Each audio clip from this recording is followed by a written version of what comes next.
suis polyculteur. En fait, je fais plusieurs cultures. Donc l'olivier, le maraîchage, donc légumes et fruits, l'été, de mai à septembre, et un peu de safran. Voilà, bon. Je me dirige plus sur l'arboriculture aujourd'hui. Donc en 2008, en fait, j'ai passé un BPREA, un brevet de responsable d'exploitation, qui m'a donné les bases techniques, qui m'a fait rencontrer du monde aussi. Et puis en 2009, tout de suite après, je me suis installé avec une toute petite parcelle d'oliviers. Et puis dans les mois qui ont suivi, j'ai trouvé une parcelle pour faire du maraîchage, ainsi de suite. Donc depuis 5 ans maintenant, je suis passé agriculteur à titre principal cette année seulement, puisque j'ai réussi à réunir les surfaces nécessaires pour être en activité principale. Côté amertume, vous connaissez, mais l'ardence, c'est le piquant qu'on a dans la gorge. Alors ça, c'est l'huile de Luc.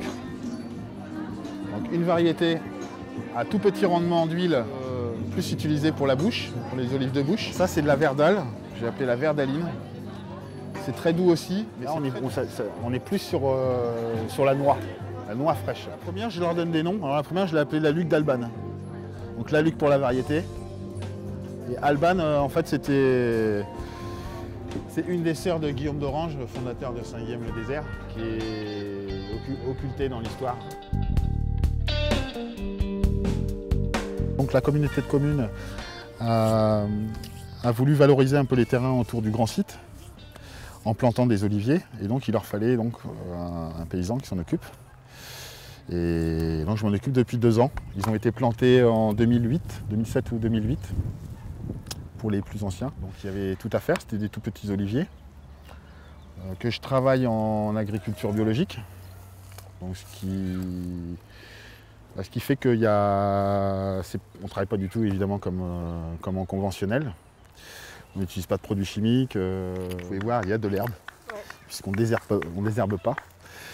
Donc voilà, ici en fait c'est coupé quand l'herbe est sèche, on la coupe au fil. Et ça suffit, avec 2 ou 3 passages par an, ça suffit pour maintenir l'herbe assez basse et qu'il n'y ait pas de confrontation avec l'arbre. Une parcelle qu'on appelle la parcelle conservatoire, où il y a 11 variétés d'olives issues de la région, avec un projet de la communauté de communes de faire un passage au milieu de la parcelle et faire des petits panneaux aussi avec les différentes variétés. Donc ça, c'est en discussion et un projet qui se fera certainement les années qui vont venir. Assez intéressante.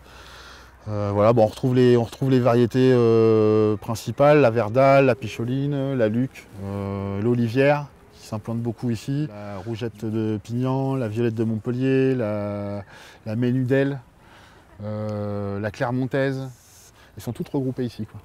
Et après, donc, les terrains qui sont autour du pont, il y a 3 hectares. Donc après, c'est plus les 4 variétés principales, c'est verdale, picholine, luc et olivière. Voilà, donc il y a quand même 2 variétés qui vont servir aux olives de bouche et qui pourront servir aussi pour l'huile. Et 2 autres variétés qui sont plus pour l'huile par contre, l'olivière et la verdale. Ils ont des très bons rendements et qui donnent de très bonnes huiles. Moi je ne compte pas avoir de récolte vraiment intéressante avant 2 ans. Ils ont été plantés ceux-là en 2008.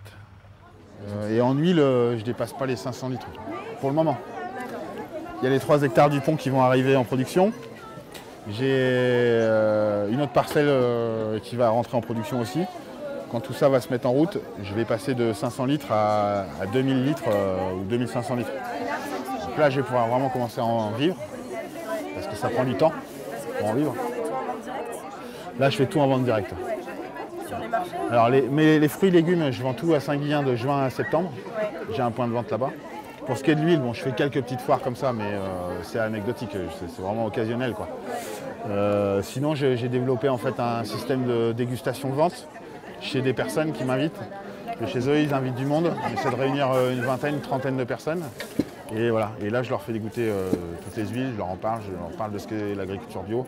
Ça me permet de faire pas mal d'informations sur l'agriculture bio. J'associe des produits d'un ami qui fait des tapenades, donc qui est producteur d'olives aussi, qui fait des tapenades, que moi je ne fais pas, parce que je ne suis pas équipé pour le moment pour le faire.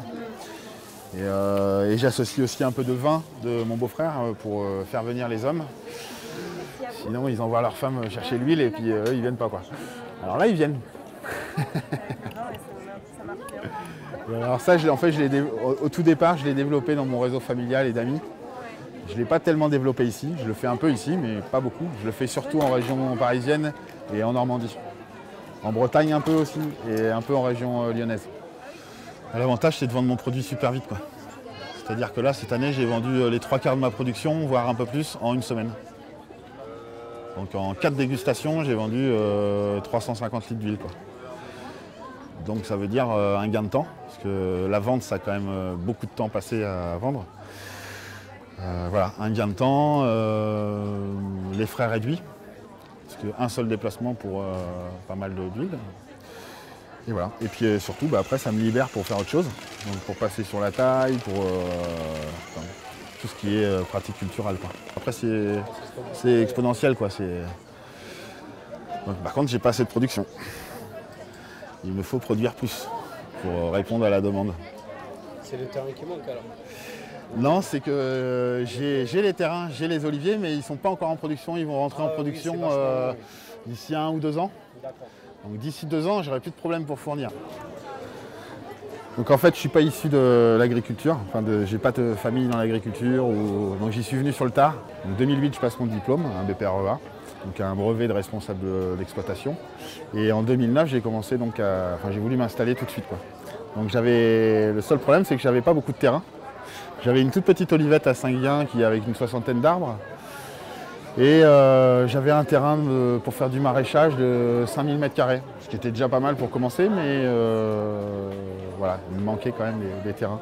Et donc là, j'ai rencontré l'association Terre Vivante, donc qui est une association d'aide à l'installation agricole, qui principalement suivent des agriculteurs qui s'installent, qui ne sont pas dans un processus d'installation avec la chambre d'agriculture, avec la dotation des jeunes agriculteurs. Ça, c'est souvent des personnes qui se débrouillent un peu tout seuls, qui commencent avec pas grand chose et qui vont. Voilà, c'est mon cas d'ailleurs, j'ai commencé avec rien, avec un motoculteur. Voilà. Et donc Terre Vivante m'a beaucoup aidé déjà au niveau du réseau professionnel. Ils m'ont beaucoup aidé, entre autres pour chercher des terrains que j'ai pu trouver grâce à eux, enfin certains terrains grâce à eux.